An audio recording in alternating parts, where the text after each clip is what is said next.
नमस्कार दोस्तों, आपका स्वागत है आपके अपने YouTube चैनल अद्भुत ज्ञान गंगा पर। हमारा आज का प्रसंग भक्त प्रहलाद के बारे में है। विष्णु पुराण में भक्त प्रहलाद की कथा का उल्लेख मिलता है। भक्त प्रहलाद भगवान श्री हरि विष्णु के अनन्य भक्तों में से एक थे। आइए विस्तार से जानते हैं भक्त प्रहलाद की कहानी के बारे में, जो अत्यंत रोचक और प्रेरणादायक है। महर्षि कश्यप की पत्नी दक्ष की पुत्री दिति के गर्भ से दो महान पराक्रमी बालकों का जन्म हुआ। इनमें से बड़े बालक का नाम हिरण्यकश्यप और छोटे बालक का नाम हिरण्याक्ष था। दोनों भाइयों में आपस में बहुत लगाव था। दोनों ही महाबलशाली, पराक्रमी और आत्मबल संपन्न थे। दोनों भाइयों ने युद्ध में देवताओं को पराजित करके स्वर्ग पर अपना अधिकार कर लिया। एक बार जब हिरण्याक्ष ने पृथ्वी को रसातल में ले जाकर छिपा दिया, तब भगवान विष्णु ने वराह अवतार लेकर पृथ्वी की रक्षा के लिए हिरण्याक्ष का वध किया। अपने प्रिय भाई हिरण्याक्ष के वध से दुखी होकर हिरण्यकश्यप ने दैत्यों को प्रजा का ख्याल रखने के लिए कहकर वह स्वयं महेंद्राचल पर्वत पर तपस्या करने चला गया। वह भगवान विष्णु द्वारा अपने भाई की हत्या का बदला लेने के लिए वहां पर ब्रह्मा जी की घोर तपस्या करने लगा। जिस समय हिरण्यकश्यप तप करने गया, उस समय दानवों को शक्तिहीन पाकर देवताओं ने उन पर आक्रमण कर दिया। बिना सेनापति के सेना रण क्षेत्र में कदापि नहीं ठहर सकती। उसकी अनुपस्थिति में दानवों की घोर पराजय हुई और देवताओं की विजय हुई। जब दानवों को कोई उपाय नहीं सूझा, तो उस दशा में दानवों ने पलायन करना ही ठीक समझा। वे अपना धन धाम और सर्वस्व ज्यों का त्यों छोड़कर प्राण बचाकर भागने लगे। सभी दैत्यगण पाताल लोक को भाग गए। देवताओं ने हिरण्यकश्यप का राजमंदिर और समूचा नगर लूट लिया। उस समय हिरण्यकश्यप की पत्नी क्यादु गर्भवती थी। वह ना तो अपने प्राण दे सकी और ना ही भागकर आत्मरक्षा कर सकी। देवराज इंद्र ने उसे बंदी बना लिया और अपने साथ अमरावती ले जाना तय किया। देवराज इंद्र उसे अपने साथ लेकर अमरावती की ओर चल पड़े। रास्ते में देवराज इंद्र की देवऋषि नारद से भेंट हो गई। देवऋषि नारद ने उनसे पूछा कि हे देवराज, ये तुम कैसा अन्याय कर रहे हो? एक तो यह पर नारी है और दूसरा गर्भवती भी है। तुम इसे ले जाकर क्या करोगे? देवराज इंद्र ने कहा, देवर्षि, हम लोगों ने दानवों को समाप्त करने का तय किया है। इसके गर्भ में हिरण्यकश्यप का अंश है, अतः इसके गर्भ से जो बालक उत्पन्न होगा, हम उसे भी मार डालेंगे और उसके बाद हम इसे छोड़ देंगे। देवऋषि नारद ने क्यादु की ओर देखा। उसकी दीन और मलिन मुख मुद्रा देखकर उन्हें दया आ गई। नारद जी ने कहा कि देवराज इंद्र, इसके गर्भ में बहुत बड़ा भगवत भक्त है, जिसे मारना तुम्हारी शक्ति के बाहर है। अतः इसे इसी समय छोड़ दीजिए। मैं आपको विश्वास दिलाता हूँ कि इसके उदर से जो पुत्र उत्पन्न होगा, वह महान ईश्वर भक्त, सदाचारी और सच्चरित्र होगा। उसके द्वारा कभी भी देवताओं का अनिष्ट नहीं होगा। किसमें इतना सामर्थ्य था जो देवऋषि नारद की बात को टाल सके? देवराज इंद्र ने तत्काल क्यादु को बंधन मुक्त कर दिया और खुद अमरावती चले गए। इसके बाद देवऋषि नारद ने क्यादु को संबोधित करते हुए कहा कि पुत्री, मुझे ये भली भांति पता है कि तुम साध्वी और सती रमणी हो। तुम मेरे साथ चलो और तब तक तुम बड़े आराम से मेरे आश्रम में निवास करो, जब तक तुम्हारे पति लौट ना आए। क्यादु ने कहा कि आपने मेरी रक्षा की है, अतः आप मेरे पिता के समान हैं। आप जो कहें मैं वही करने को तैयार हूँ। क्यादू की यह बात सुनकर देवऋषि नारद को परम संतोष प्राप्त हुआ। नारद जी क्यादू को अपने आश्रम पर ले आए। उस पवित्र आश्रम में साध्वी क्यादू तपस्विनी की भांति देवऋषि नारद के सुंदर प्रवचनों का लाभ लेती हुई पवित्र जीवन व्यतीत करने लगी। उसकी दिनचर्या से प्रसन्न होकर देवऋषि नारद ने उसे आत्म धर्म और निर्मल भक्ति का उपदेश दिया, जिसका उसके गर्भ में पल रहे शिशु पर भी गहरा प्रभाव पड़ा। समय पूर्ण होने पर क्यादू ने एक पुत्र को जन्म दिया, जिसका नाम प्रहलाद रखा गया। 2-3 वर्ष की अवस्था में प्रहलाद के अलौकिक गुण प्रकट होने लगे। आश्रम में लोग उन्हें देखकर चकित हो जाते थे। हिरण्यकश्यप की तपस्या पूरी हुई और वह ब्रह्मा जी से अपना मन चाहा वरदान लेकर वापस अपनी राजधानी चला आया। कुछ समय के बाद क्यादू भी प्रहलाद को लेकर नारद जी के आश्रम से राजमहल में आ गई। हिरण्यकश्यप ने लंबे समय तक तपस्या कर अलौकिक शक्तियां प्राप्त की थी, परंतु वह अपनी शक्तियों को सत्कार्यों में उपयोग न कर सका। वह दुराचारी और नीच प्रकृति का मनुष्य था। अब वह खुद से बढ़कर किसी को भी नहीं मानता था। वह त्याग की अपेक्षा भोग का आसन अधिक ऊंचा समझता था। खाना पीना और सुख भोग करना, इसे ही वह अपने जीवन का लक्ष्य मानता था। प्रहलाद के 3 भाई और थे, किंतु वे सभी स्वभाव में अपने पिता के ही समान थे। प्रहलाद सर्वथा दोष रहित, भगवत भक्त, सत्यवादी, जितेंद्रिय, तत्वज्ञानी, सहनशील, दयालु और परोपकारी बालक थे।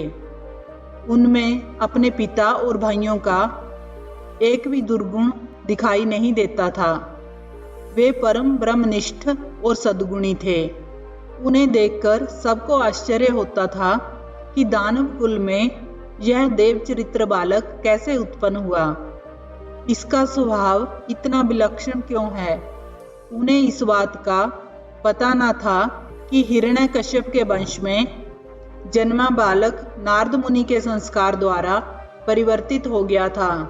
प्रहलाद के हृदय में भक्ति भावना का जो बीज नारद मुनि ने उत्पन्न किया था, अब वह अंकुरित और पल्लवित हो चला था।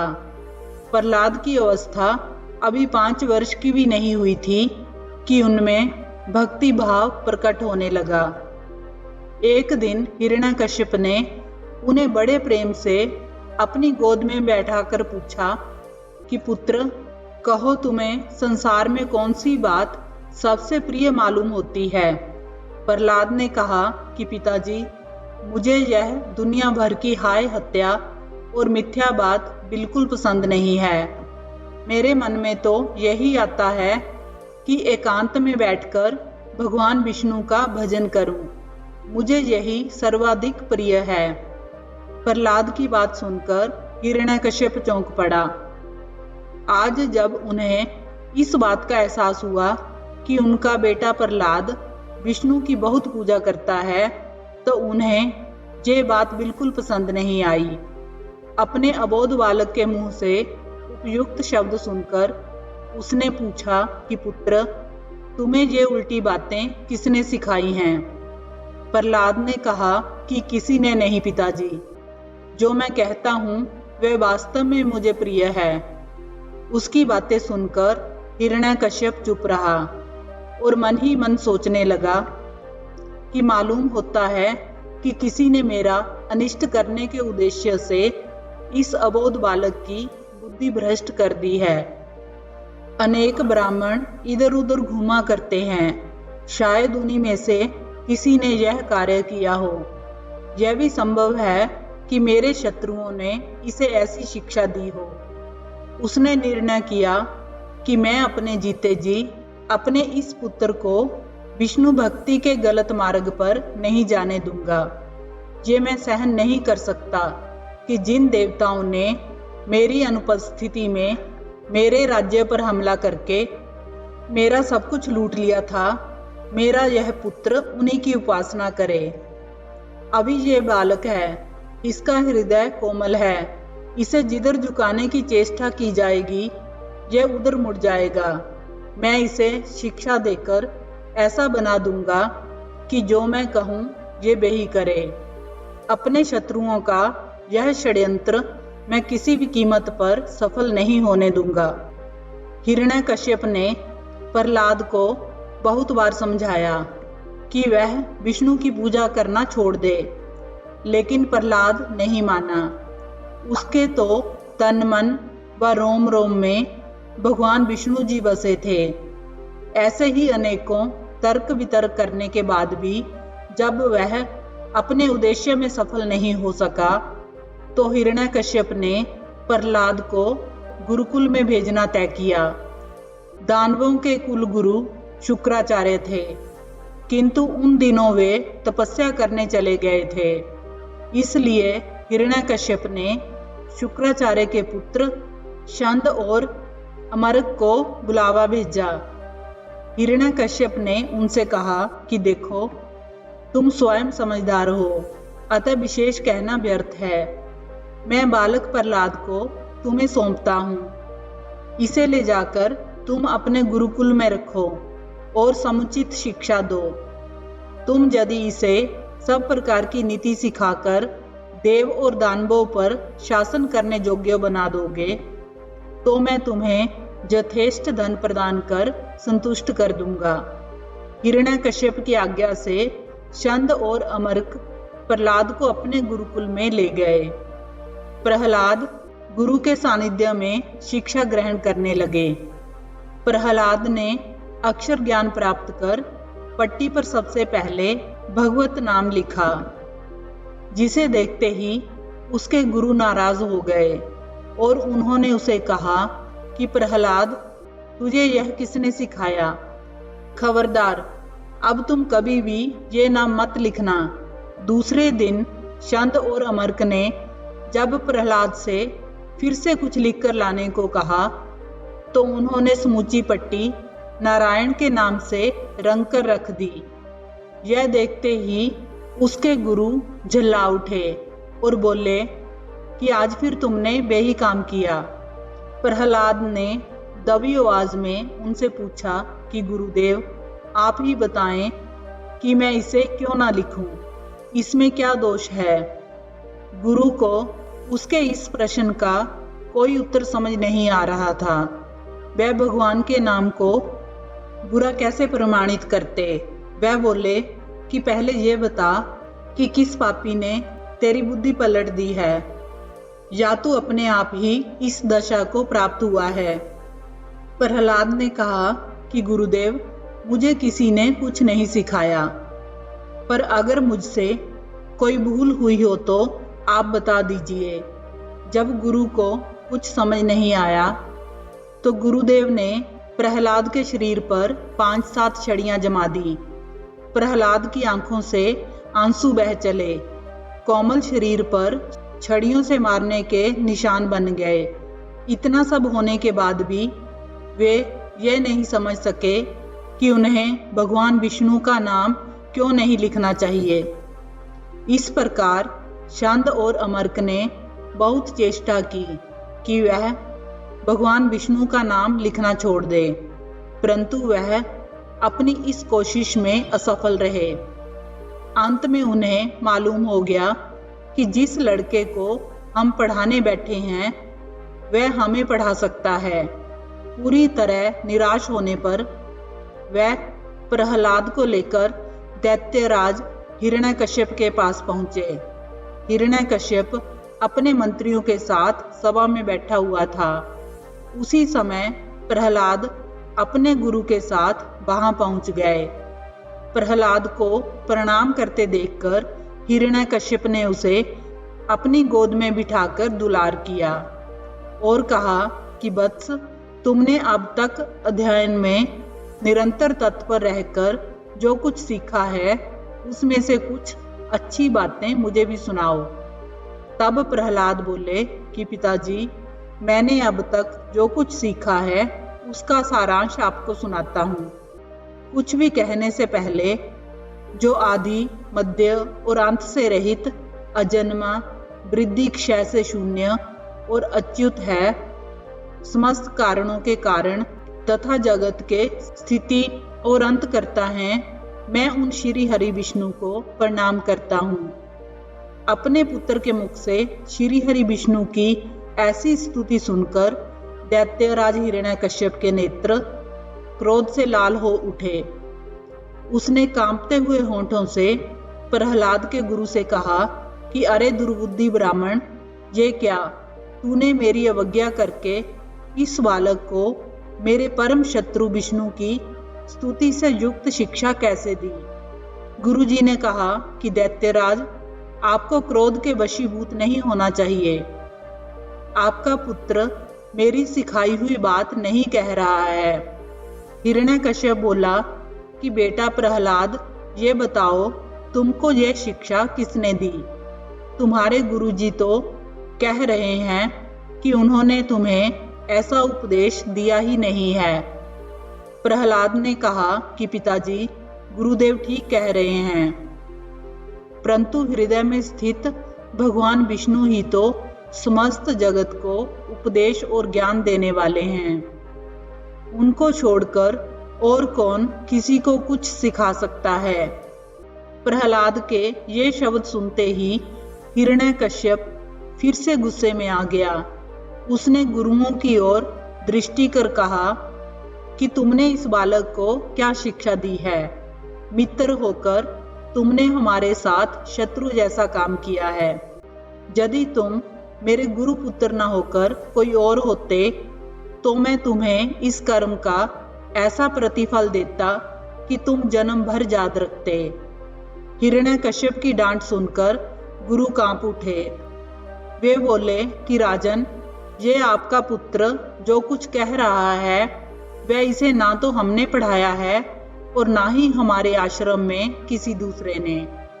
इस लड़के की बुद्धि ही ऐसी है। गुरुपुत्रों की ये बात सुनकर हिरण्यकश्यप ने उन्हें विदा कर दिया। उनके जाने के बाद हिरण्यकश्यप ने प्रहलाद को डांटकर पूछा, अरे दुष्ट, अब सच सच बता कि तेरी मति इस प्रकार किसने भ्रष्ट की है? प्रहलाद ने कहा कि पिताजी, मैं आपसे सच कह रहा हूँ कि ये सब मुझे किसी ने भी नहीं बताया या सिखाया है, परंतु मेरे बार बार पूछने पर भी मुझे कोई यह क्यों नहीं बताता कि मैं जो कहता हूँ उसमें बुरा क्या है। इतना कहकर प्रहलाद चुप हो गए। उसकी बात सुनकर दैत्यराज हिरण्यकश्यप जल भुनकर राख हो गया। हिरण्यकश्यप बोला कि अरे मूर्ख, तू जिस विष्णु की स्तुति कर रहा है वह मेरे सामने कौन है? इस संसार में मैं सबसे बड़ा हूँ। मेरे रहते हुए और किसी को परमेश्वर कैसे कहा जा सकता है? तू मेरे मना करने के बाद भी बार बार ऐसा बक रहा है।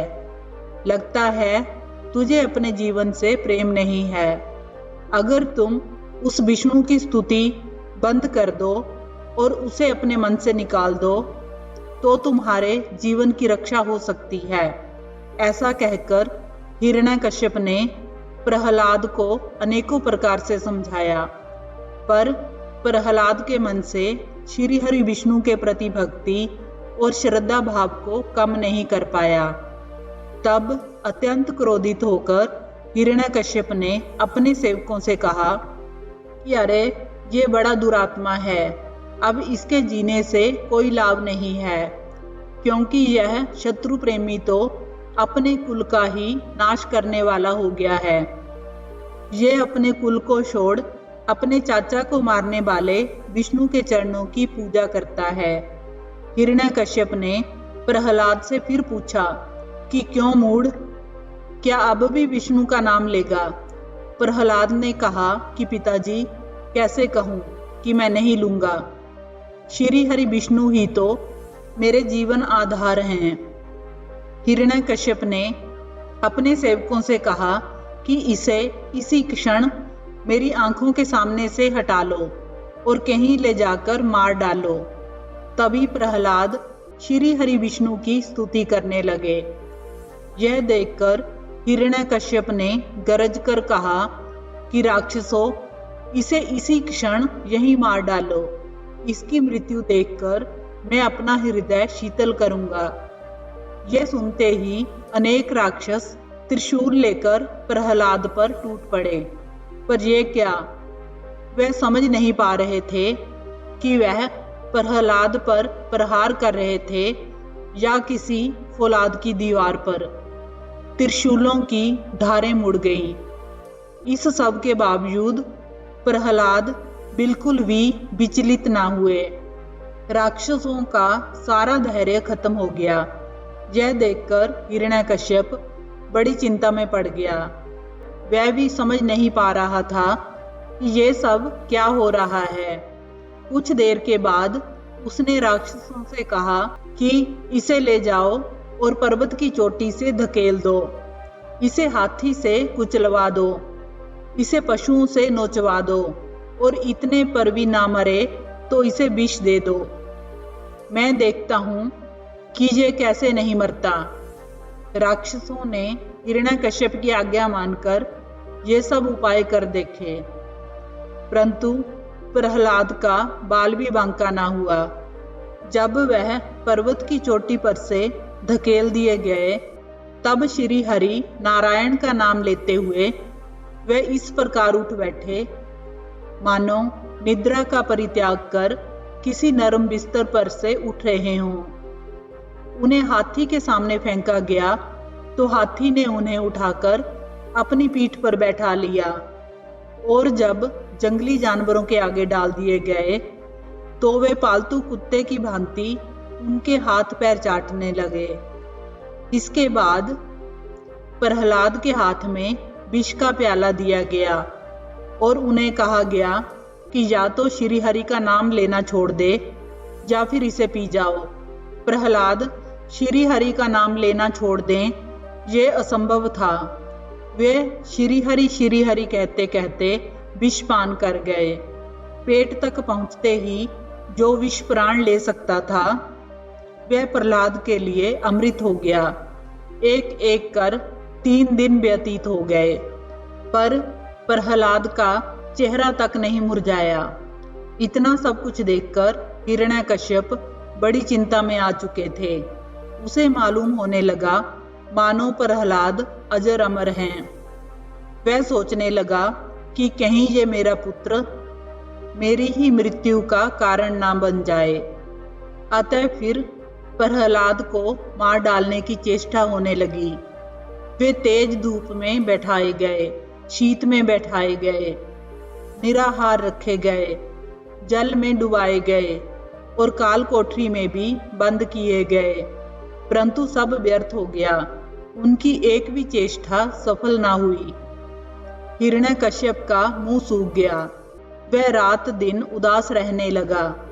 हिरण्यकश्यप की ऐसी हालत देखकर एक दिन उसकी बहन होलिका ने इसका कारण पूछा, तो हिरण्यकश्यप ने कुछ भी ना छिपाकर सारी बात उसे बता दी। होलिका को भगवान शंकर से वरदान मिला हुआ था। उसे वरदान में एक ऐसी चादर मिली थी जिसे ओढ़ने पर अग्नि उसे जला नहीं सकती थी। पूरी बात जानने के बाद होलिका ने कहा कि ओह, इस जरा सी बात के लिए इतनी बड़ी चिंता, यह तो मेरे बाएं हाथ का खेल है। होलिका ने कहा कि आप एक बड़ी चिता का निर्माण करवाइए। मैं प्रहलाद को गोद में लेकर उसकी अग्नि में बैठूंगी। प्रहलाद जल जाएगा और मैं जीती जागती फिर अग्नि से बाहर निकल आऊंगी। बहन होलिका की ये बात सुनकर हिरण्यकश्यप के हृदय में आशा जागी। उन्होंने प्रहलाद को मारने के लिए अपनी बहन होलिका की मदद लेना ठीक समझा। एक विशाल चिता बनाई गई। होलिका उस चादर को ओढ़कर और प्रहलाद को अपनी गोद में लेकर अग्नि में बैठ गई। उसके बाद राक्षसों ने उस चिता में आग लगा दी। चिता की भीषण आग की लपटें आकाश तक जा पहुंची। चारों ओर धुआं छा गया। प्रहलाद जोगी की भांति स्थिर बैठे थे। प्रभु कृपा से होलिका की वह चादर उड़कर प्रहलाद के ऊपर आ गई।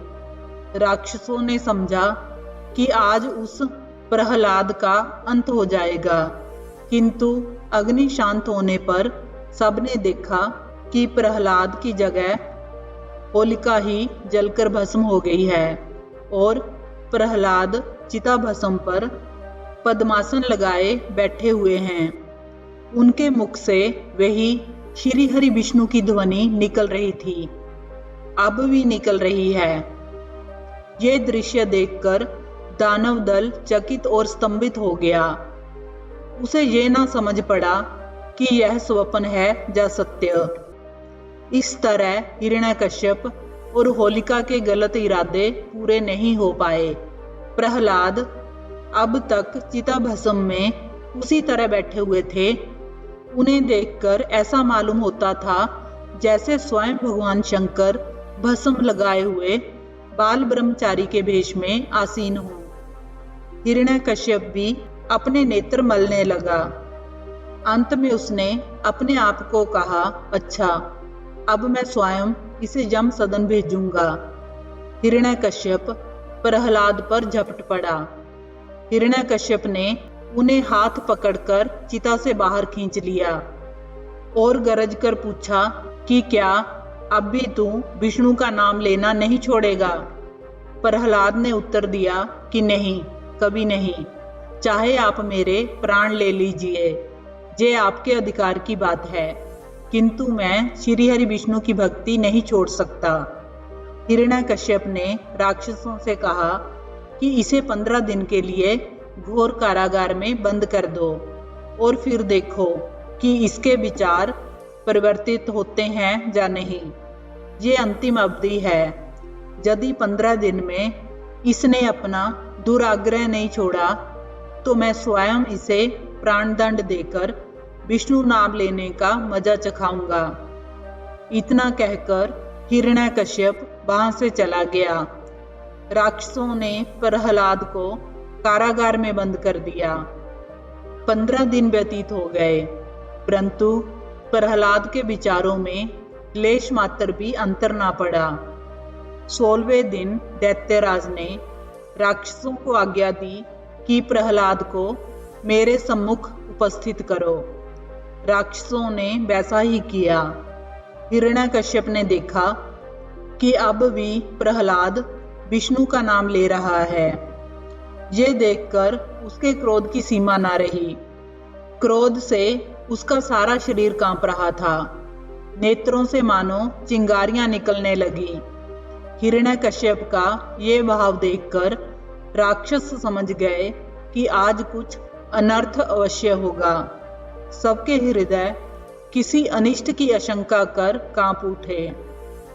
इसी समय हिरण्यकश्यप की गर्जना सुनाई दी कि कुलद्रोही अपनी यह जिद छोड़ दे, विष्णु का नाम ना ले, अभी भी मेरा कहा मान ले, अन्यथा समझ ले कि आज तेरी जीवन की अवधि समाप्त हो जाएगी। प्रहलाद ने नम्र होकर कहा कि आप जो कहेंगे मैं वही करूंगा, जिस तरह रखेंगे मैं उसी तरह रहूंगा, पर भगवान का नाम लेना नहीं छोड़ सकूंगा। मैं उस अजर अमर और सर्वव्यापी परमात्मा को कभी नहीं भूल सकूंगा। हिरण्यकश्यप ने कड़क कर कहा कि मूर्ख, ऐसा बोलकर मेरे कानों को अपवित्र ना कर। तेरे भगवान की अजरता, अमरता और व्यापकता मैं भली भांति जानता हूँ। मेरे मुख पर ही मेरे शत्रु की प्रशंसा करते तुझे लज्जा नहीं आती। अब तू अपने किए का फल भोग। बुला अपने उस विष्णु को, देखें कहाँ है तेरा भगवान। प्रहलाद ने कहा कि पिताजी, उन्हें बुलाना नहीं पड़ेगा, वह सब कुछ देख और सुन रहे हैं। वह मुझ में, आप में और सभी वस्तुओं में व्याप्त हैं। ऐसा कोई स्थान नहीं जहाँ वह ना हो, ऐसा कोई पदार्थ नहीं जो उनसे रहित हो। श्री हरि विष्णु की ऐसी प्रशंसा सुनकर हिरण्यकश्यप झल्ला उठा। हिरण्यकश्यप ने प्रहलाद से कहा, दुष्ट, जिसके बल पर तू ऐसी बहकी बहकी बातें कर रहा है, तेरा वह ईश्वर कहाँ है? वह यदि सर्वत्र है तो मुझे इस खंबे में क्यों नहीं दिखाई देता? तब प्रहलाद ने कहा कि मुझे तो प्रभु खंबे में भी दिखाई दे रहे हैं। ये सुनकर हिरण्यकश्यप क्रोध के मारे स्वयं को संभाल नहीं सका और हाथ में गदा लेकर सिंहासन से कूद पड़ा और बड़े जोर से उस खंबे में एक घूंसा मारा। उसी समय उस खंबे से बड़ा भयंकर शब्द निकला। उसके बाद सभी को एक ऐसी गर्जना सुनाई दी जैसे शेर दहाड़ रहा हो। उस खंबे को तोड़कर एक विचित्र प्राणी बाहर निकलने लगा, जिसका आधा शरीर सिंह का और आधा शरीर मनुष्य का था। ये भगवान श्री हरि का नरसिंह अवतार था। उनका यह रूप बड़ा भयंकर था। उनकी आंखें तपाए हुए सोने के समान पीली थीं। उनकी मुंह की दाढ़ें बड़ी विकराल थी और वे भयंकर गर्जन कर रहे थे। उनके निकट जाने का साहस किसी में नहीं हो रहा था। यह देखकर हिरण्यकश्यप सिंहनाद करता हुआ हाथ में गदा लेकर भगवान नरसिंह पर टूट पड़ा। भगवान भी हिरण्यकश्यप के साथ कुछ देर तक युद्ध लीला करते रहे और अंत में उसे झपट कर दबोच लिया और उसे सभा के दरवाजे पर ले जाकर अपनी जांघों पर गिरा लिया और खेल ही खेल में अपनी नखों से उसके कलेजे को फाड़कर उसे पृथ्वी पर पटक दिया। इसके बाद उन्होंने वहां उपस्थित अन्य असुरों और दैत्यों को खदेड़ खदेड़ कर मार डाला। उनका क्रोध बढ़ता ही जा रहा था। वे हिरण्यकश्यप की ऊंची सिंहासन पर विराजमान हो गए। उनकी क्रोधपूर्ण मुखाकृति को देखकर किसी को भी उनके निकट जाकर उनको प्रसन्न करने का साहस नहीं हो रहा था। हिरण्यकश्यप की मृत्यु का समाचार सुनकर उस सभा में ब्रह्मा, इंद्र, शंकर, सभी देवगण, ऋषि मुनि, सिद्ध, नाग, गंधर्व आदि पहुंचे और थोड़ी दूरी पर स्थित होकर सभी ने अंजलि बांधकर भगवान की अलग अलग तरह से स्तुति की। लेकिन भगवान नरसिंह का क्रोध शांत नहीं हुआ। तब देवताओं ने माता लक्ष्मी को उनके निकट भेजा, पर भगवान के उग्र रूप को देखकर वे भी उनसे भयभीत हो गईं। तब ब्रह्मा जी ने प्रहलाद से कहा कि बेटा, तुम्हारे पिता पर ही तो भगवान क्रुद्ध हुए थे, अब तुम ही जाकर उनको शांत करो। तब प्रहलाद भगवान श्री हरि के समीप जाकर हाथ जोड़कर साष्टांग भूमि पर लेट गए और उनकी स्तुति करने लगे। बालक प्रहलाद को अपने चरणों में पड़ा देखकर भगवान दयाद्र हो गए और उसे उठाकर अपनी गोद में बिठा लिया और प्रेम पूर्वक बोले कि वत्स प्रहलाद, तुम्हारे जैसे एकांत प्रेमी भक्त को यद्यपि किसी वस्तु की अभिलाषा नहीं रहती, पर फिर भी तुम मेरी प्रसन्नता के लिए इस लोक में दैत्यपति के समस्त भोग स्वीकार कर लो। भोग के द्वारा पुण्य कर्मों के फल और निष्काम पुण्य कर्मों के द्वारा पाप का नाश करते हुए समय पर शरीर का त्याग करके समस्त बंधनों से मुक्त होकर तुम मेरे पास आ जाओगे। देवलोक में भी लोग तुम्हारी विशुद्ध कीर्ति का गान करेंगे। ये कहकर भगवान नरसिंह वहीं अंतर्ध्यान हो गए। विष्णु पुराण में पराशर जी कहते हैं कि भक्त प्रहलाद की कथा को जो मनुष्य सुनता है उसके पाप शीघ्र ही नष्ट हो जाते हैं। पूर्णिमा, अमावस्या, अष्टमी और द्वादशी को भक्त प्रहलाद की कथा पढ़ने से मनुष्य को गौदान का फल मिलता है।